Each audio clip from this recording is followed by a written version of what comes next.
muito difíceis. Por exemplo, no nosso país, o que mais se fala nos dias de hoje é de crescimento de igreja. Isso já virou uma verdadeira febre no Brasil. No mundo espiritual evangélico, essa coisa é tão terrível que tudo passou a ser medido por números. Por isso, o que o sistema religioso organizado mais gosta é de dizer em alto e bom som: olha, no Brasil nós já somos 60 milhões de evangélicos, outros já são mais exagerados, não, já estamos quase 80 milhões de evangélicos. Eles adoram isso, eles gostam dessa propaganda, porque até os falsos pastores entram nesse bolo. E é como se o que eles estão fazendo fosse realmente a obra de Deus. Só que, na verdade, tudo isso é uma grande ilusão.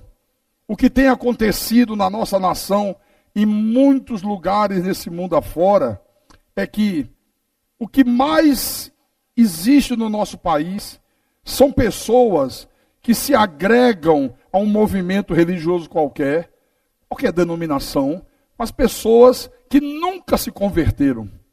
O que eles chamam de evangélicos, na sua maioria esmagadora, são pessoas, irmãos, que vão a um lugar de culto, tem uma Bíblia como essa que eu tenho aqui no altar, mas que nunca se separaram da geração perversa. É a geração perversa fingindo ser a igreja de Jesus. É aquilo que Jesus disse, é o joio no meio do trigo. É o que você mais vê. Esse oba-oba que existe aí fora não é um oba-oba divino. Multidões se dizendo de Deus, mas que não conhecem nada, absolutamente nada do verdadeiro evangelho. Pastores que não são dignos de ostentar o título de pastor. Homens que não têm nenhuma capacidade nem moral nem espiritual para liderarem pessoas. Olha, a coisa está tão feia, mas tão feia, que outro dia eu estava conversando pelo telefone com um pastor pentecostal, e eu disse a ele: o irmão já estudou sobre as epístolas de Paulo? E ele disse: não, pastor, eu nunca tive tempo de estudar sobre as esposas dos apóstolos. Eu digo: como? Sim, eu nunca estudei. Não, eu estou falando as epístolas. Ele pensou que epístola é a esposa de um pastor. Olha como a coisa está difícil, irmão. Olha como a coisa está desgringolada.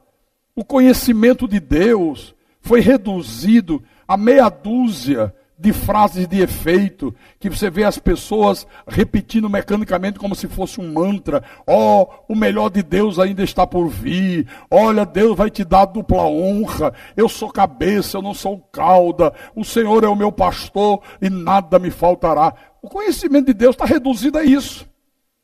Às vezes as pessoas repetem como se fosse um mantra. Então, o que eu tenho visto com olhos espirituais são multidões de pessoas se dizendo cristãs, se dizendo de Deus, mas trazendo dentro de si o mesmo espírito, o mesmo estilo de vida que caracteriza a geração perversa. Isto é que é cruel. A avareza. A pessoa está dentro da igreja, diz que é de Deus, diz que é convertido, diz que nasceu de novo, mas o desejo de ficar rico, o desejo de adquirir bens materiais, a idolatria reina, o desamor é uma coisa terrível, a falta de perdão. Olha o que mais existe nesses que se dizem cristãos hoje: a desonestidade, a imoralidade. Essa pessoa está dizendo que é de Deus, mesmo carregando, irmão Geraldo, dentro dela esse espírito que caracteriza aqueles que fazem parte da geração perversa. Por isso que, durante o ministério terreno, Jesus deu uma dica muito importante, e Mateus registrou para nos auxiliar. Abra em Mateus capítulo 7, versículo 16 em diante. Isso é importante, presta atenção nisso. Olha a dica tremenda que Jesus nos deu. Ele disse assim: pelos seus frutos os conhecereis. Colhe-se porventura uvas dos espinheiros ou figo dos abrolhos? Claro, evidente que não. Não pode, assim, toda árvore boa produz bons frutos, porém a árvore má produz frutos maus. Versículo 18. Não pode a árvore boa produzir frutos maus, nem a árvore má produzir frutos bons. Toda árvore, sabe o que é que significa toda? Toda. Árvores são pessoas, não é árvore plantada na terra. Essas árvores que ele está se referindo aqui são pessoas. Os frutos é o procedimento, é o caráter. Então toda árvore que não produz bom fruto é cortada e lançada ao fogo. Assim, pois, pelos seus frutos os conhecereis. Quer dizer que o fruto é que prova se você é uma árvore boa ou se você é uma árvore má. Ora, claro, se a pessoa mente, é uma pessoa desonesta, é uma pessoa que compra e não paga, é uma pessoa que deseja os bens do outro, a mulher do outro, o marido da outra, é uma pessoa obcecada por bens materiais, quer ficar rica a qualquer preço, é uma pessoa que não lê a Bíblia diariamente, não ora regularmente, não frequenta os cultos da igreja. Essa pessoa, sem sombra de dúvida, é uma árvore má. Está aqui escrito. É a geração perversa querendo escandalizar a igreja, querendo mostrar para o mundo lá fora que a igreja de Jesus é essa zona que está aí fora. Não é, mas não é mesmo. Quem procede assim não é a igreja de Jesus, é o joio no meio do trigo. Paulo também nos auxiliou muito quando ele escreveu a primeira epístola aos Coríntios, no capítulo 5, e tem gente que odeia isso aqui. Se pudesse, nunca ouvia ler esses versículos aqui. 1 Coríntios, capítulo 5, versículo 11. Ele diz: mas agora vos escrevo que não vos associeis com alguém que, dizendo-se irmão, dizendo-se crente, dizendo-se evangélico, dizendo-se filho de Deus, dizendo-se nascido de novo, for impuro, ou avarento, ou idólatra, ou maldizente, ou beberrão, ou roubador. Com esse, nem ainda com mais. Com esse tipo de gente, o apóstolo Paulo está dizendo, não sente nem para comer uma fatia de pizza na cantina da igreja. Não sente. Se está se dizendo irmão, se está na igreja, já ouve a palavra, já teve tempo mais do que suficiente para Deus transformá-lo, e não apresenta uma transformação, em outras palavras, Paulo está dizendo, esse cara ou essa cara é do diabo. Pois com que direito haveria eu de julgar os de fora? Lá fora a gente não pode julgar.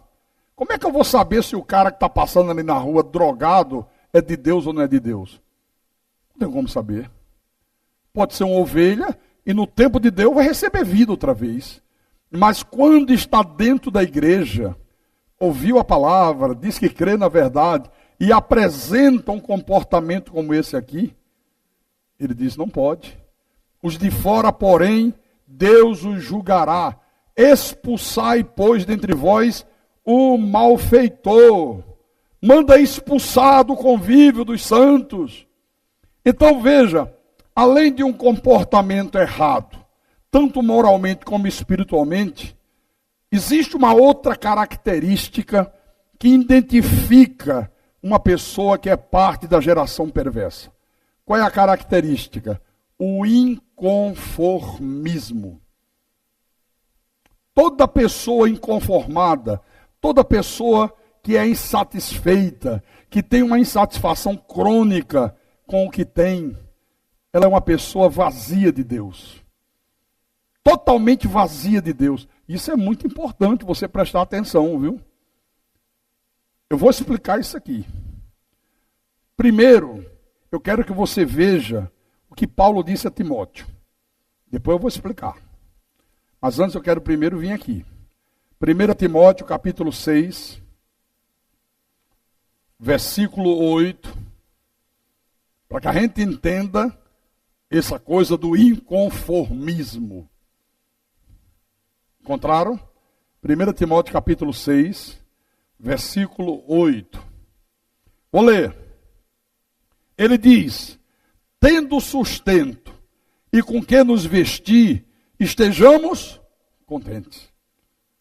Você vê, a pessoa que é de Deus, se ela tem sustento e com que se vestir, ou seja, se ela tem o mínimo para viver uma vida digna, Deus está dizendo, esteja contente, seja feliz. Né? Mas aqui, olha, no versículo 6, ele diz uma coisa ainda mais forte. Acompanhe a leitura do versículo 6. De fato, grande fonte de lucro é a piedade com contentamento. O que Paulo está dizendo aqui? Ele está dizendo que a pessoa tem que ter espiritualidade com contentamento. A espiritualidade é grande fonte de lucro. Aí tem gente que acha que ser espiritual vai lhe proporcionar bens materiais. Se for espiritual, ela vai adquirir riquezas, ela vai conseguir que Deus lhe dê casa, que Deus lhe dê automóvel do ano, que Deus lhe dê muito dinheiro na poupança. Isso é um erro violento. O lucro que a espiritualidade produz é isso aqui, ó. Contentamento, alegria, felicidade, paz. Então, eu tenho que estar contente com aquilo que eu tenho que estar contente com aquilo que Deus me tem dado, porque se não for assim, você nunca vai estar contente com nada que você tenha. Nada, absolutamente nada. Esse aqui é o grande problema.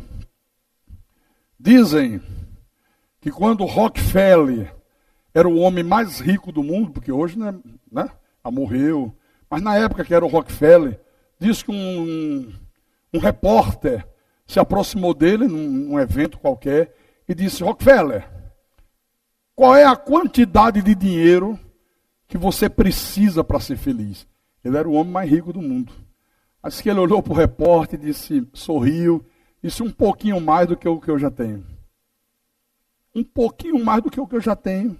Quer dizer, esse é o espírito da geração perversa, sempre querendo um pouco mais, nunca satisfeito, sempre querendo cada vez mais. Olha, irmãos, o que gera essa insatisfação é a pessoa estar vazia de Deus. Uma pessoa vazia de Deus, nada lhe satisfaz. É por isso que as pessoas lá fora ficam escravas do agiota, ficam escravas do crediário, ficam escravas do cartão de crédito, ficam escravas do cheque especial, porque é uma insatisfação tão grande que ela não consegue controlar a compulsão por comprar coisa, por trocar os objetos. Já preguei nos cultos passados sobre isso. É porque a pessoa está vazia de Deus. Nada satisfaz, irmão Geraldo. Nada, absolutamente nada.